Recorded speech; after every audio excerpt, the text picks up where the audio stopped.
हर कदम पर कोई दीवार खड़ी होनी थी। वाह, मैं बड़ा था और मेरी मुश्किल भी बड़ी होनी क्या थी। कहने, क्या कहने। हर कदम पर कोई दीवार खड़ी होनी थी। थी। मैं बड़ा था और मेरी मुश्किल भी बड़ी होनी थी। और क्या होना था, दरवाजे से बाहर मंसूर दिन रखा होना था या रात पड़ी होनी थी। वाह, और क्या होना था, दरवाजे से बाहर मंसूर दिन रखा होना था या रात रात पड़ी पड़ी होनी होनी थी। थी। एक मतलब के दर कोई जन्नत पिंदार का वा करता हूँ, आईना देख के मैं हमदो सना करता हूँ।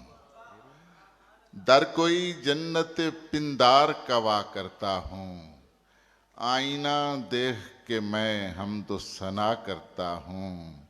वो तेरा ऊंची हवेली के कफस में रहना याद आए तो परिंदों को रिहा करता हूँ। क्या कहने, वाह वाह वाह वाह वाह वाह। वो दोबारा तेरा देखिए, ऊंची ऊंची हवेली के के कफस फर्श में पे रहना याद याद आए आए तो परिंदों परिंदों को को रिहा रिहा करता करता हूँ। वाह हूँ। वाह वाह वाह वाह वाह। रात और दिन के किनारों के ताल्लुक की कसम, आहा, वक्त मिलते हैं तो मिलने की दुआ करता क्या हूँ। कहने, क्या कहने। अफाक भाई यार, वाह वाह वाह, रात सुभान और अल्लाह। दिन के किनारों के ताल्लुक की कसम, वक्त मिलते मिलते हैं हैं तो तो मिलने मिलने की की दुआ दुआ करता करता हूँ। हूँ। मुझसे मंसूर किसी ने तो ये पूछा होता, नंगे पाँव मैं तेरे शहर में क्या क्या करता कहता हूँ। हूँ। वाह वाह वाह वाह वाह वाह वाह वाह मुझसे वाह वाह वाह। मंसूर किसी ने ये तो ये पूछा